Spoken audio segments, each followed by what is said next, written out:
दर्शकले नमस्कार। तिब्बत टिभीको नेपाली प्रसारणमा स्वागत छ। आज तिब्बती पत्रको अनुसार यस वर्षको अन्तिम दिन हो। तसर्थ यस हप्ताको प्रसारणमा हामी तपाईलाई यस वर्षको प्रमुख 10 समाचारहरू प्रस्तुत गर्नेछौँ। सुरु गरौँ प्रमुख समाचारहरू संक्षेपमा। परमपवन दलाई लामा ज्यूद्वारा महामारीको समयमा विश्वले मार्ग निर्देशन जारी रहने विश्व नेताहरूद्वारा 50औं जन्मदिनको अवसरमा परमपवन ज्यूलाई शुभेच्छा। केन्द्रीय प्रशासनद्वारा परमपवन ज्यू प्रति कृतज्ञता वर्षको आयोजन।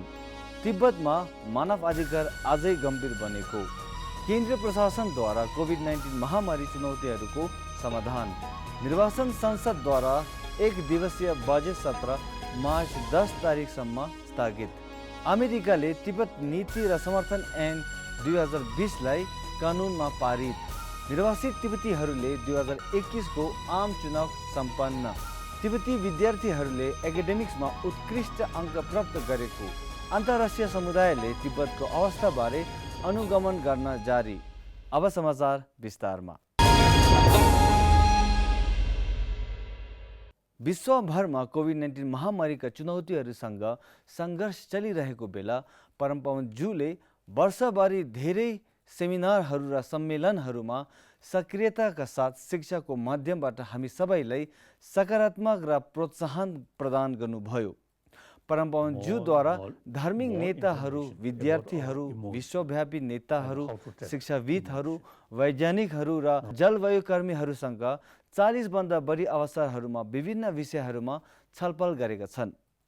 परमपवन दलाई लामा ज्यूले भारतीय बौद्ध क्लासिक्समा विज्ञान र दर्शनशास्त्र खण्ड 2 पुस्तक पनि सुरु गर्नुभयो। परमपवन 14औं दलाई लामा ज्यू 6 जुलाईमा 85 वर्ष हुनुभएपछि विश्वभरमा प्रतिष्ठित व्यक्तित्व र नेटिजनहरूबाट हार्दिक शुभकामना र अभिवादन प्राप्त गर्नुभयो।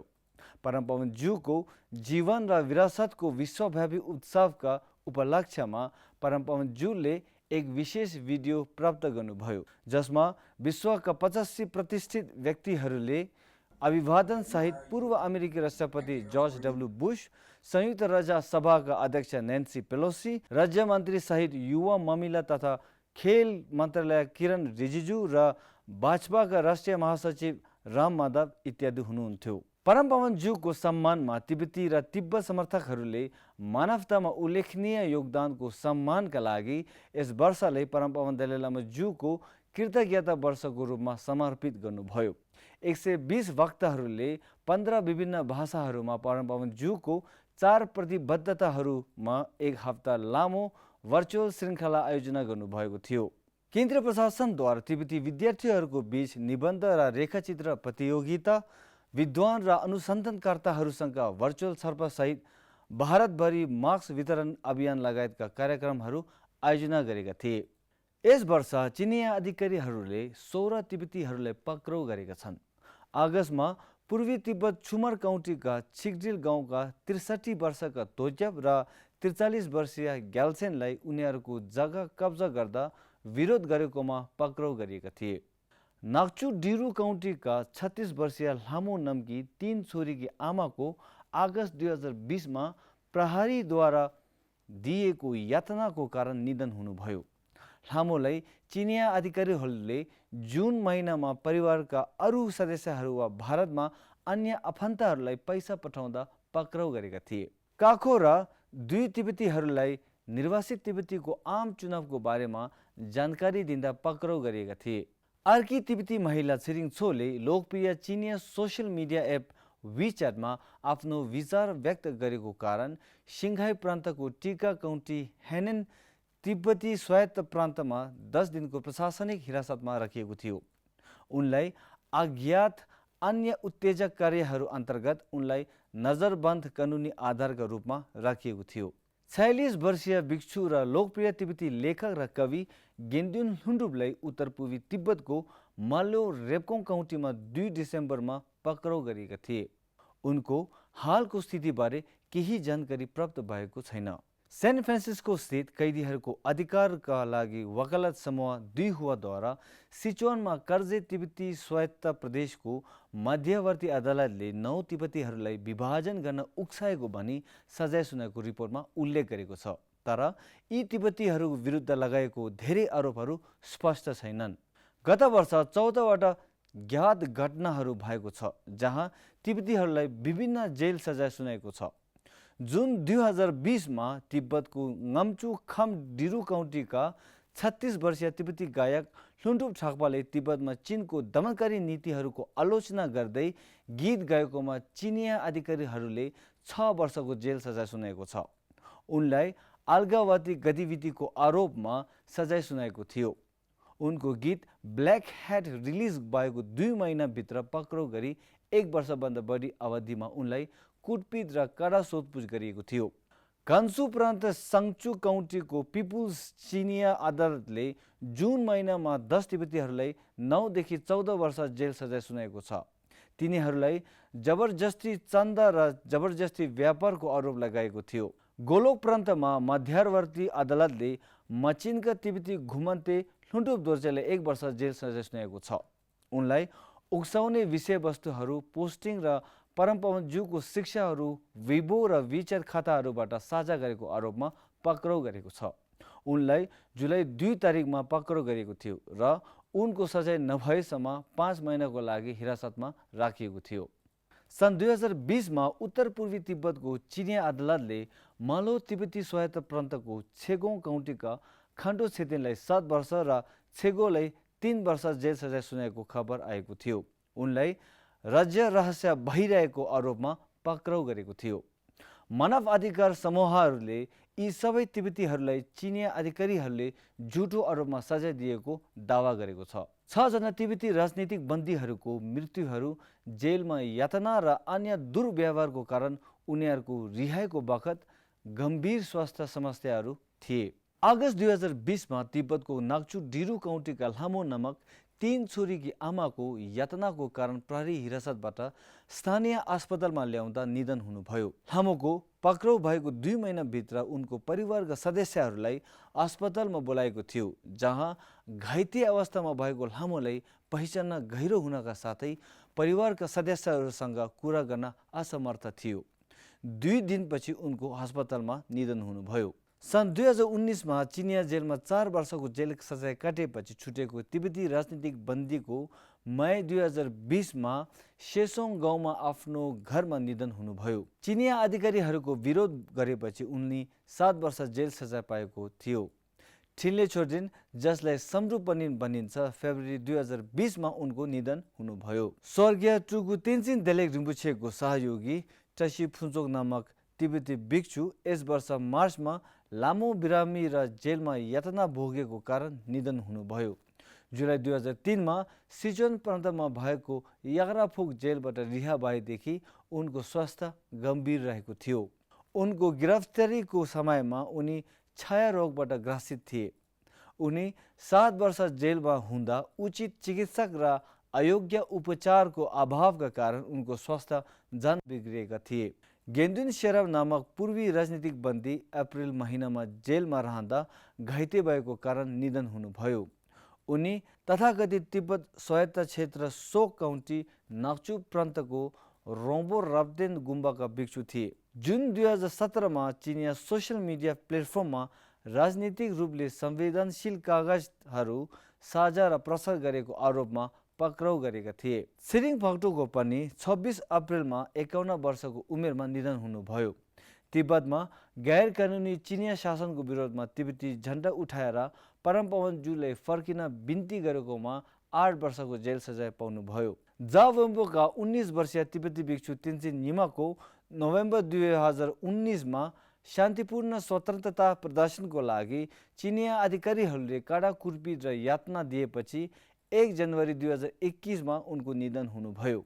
तिब्बतमा सूचना प्रवाहमा चीनको कडा नियन्त्रणका स्पष्ट उदाहरण 2015 को जुन महिनामा सुर्मोको आत्मदाहको कारणबाट स्पष्ट देखिन्छ।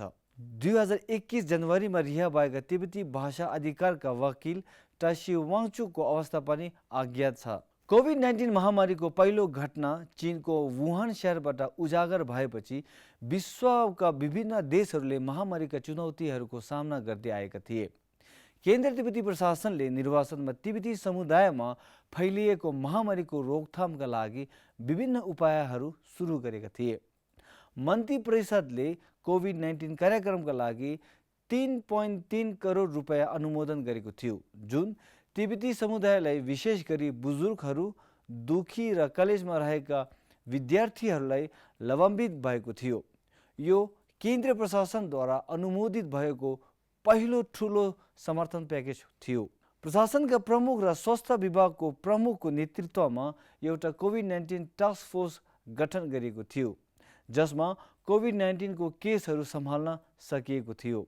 प्रशासनले एम्बुलेन्स सेवा, क्वारेन्टाइन सुविधाहरू, भावनात्मक र मनोवैज्ञानिक समर्थनका लागि हेल्पलाइन नम्बर, मानसिक तनावको सामना गर्न टेलिपरामर्श सेवा आदि जस्ता धेरै सुविधाहरू प्रदान गरेको थियो। विद्यार्थीहरूलाई तिब्बत टिभी जस्ता प्लेटफर्महरू मार्फत अनलाइन शिक्षा र अनलाइन कक्षा सिकाउने समाधानहरू प्रदान गरेको थियो।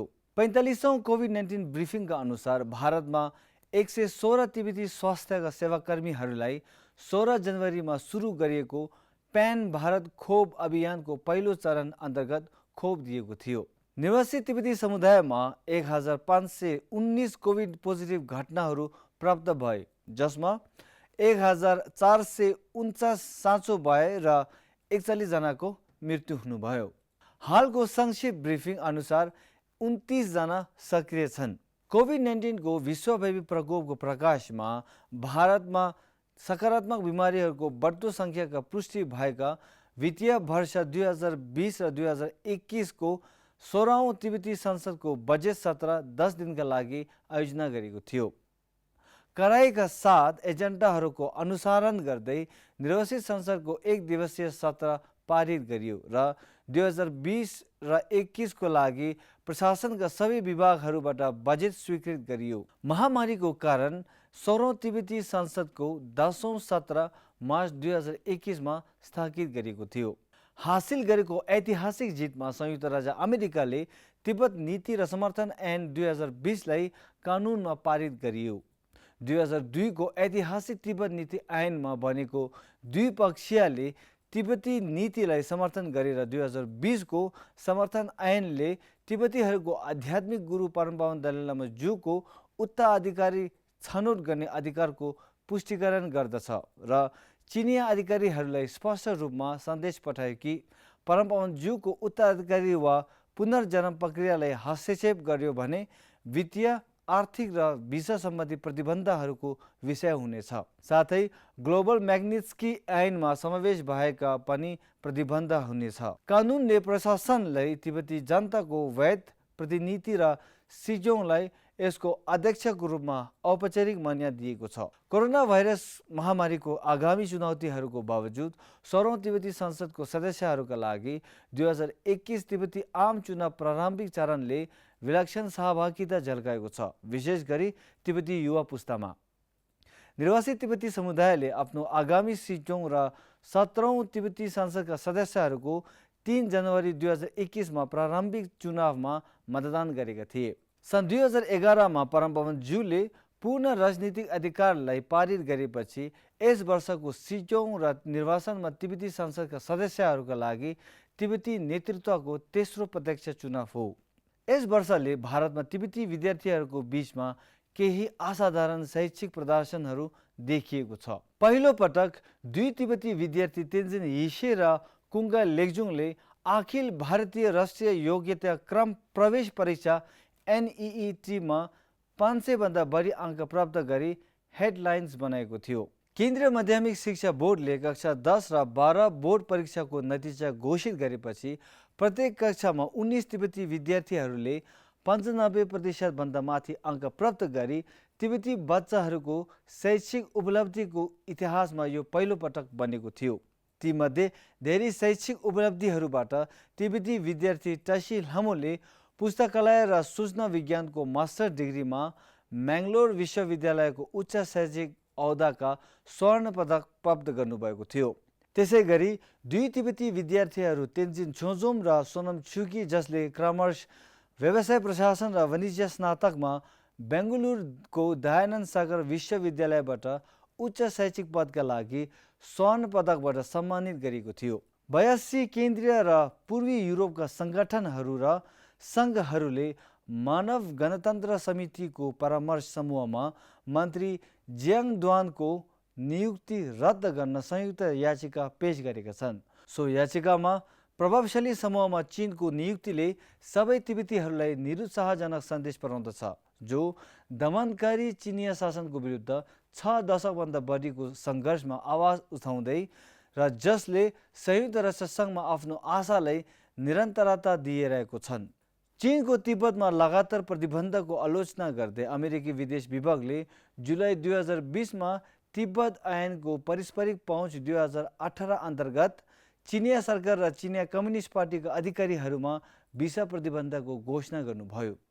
2020 सालको वार्षिक प्रतिवेदनमा काङ्ग्रेसका कार्यकारी आयोग CECCले चिनिया कम्युनिस्ट पार्टीको बढ्दो दमनकारी युक्तिहरू जस्तै आलोचकहरूलाई धम्काउने काम, इन्टरनेट शिक्षा, पत्रकारितामा सेन्सरसिप र विदेशी सरकार र नागरिकहरूको हस्तक्षेप जस्ता उनीहरूको चिन्तालाई प्रकाश पारेका छन्। संयुक्त राज्य अमेरिकाको स्टेट डिपार्टमेन्ट अफ पोलिसी प्लानिङले the elements of China challenge शीर्षकमा 72 पृष्ठको रिपोर्ट सार्वजनिक गर्नुभयो।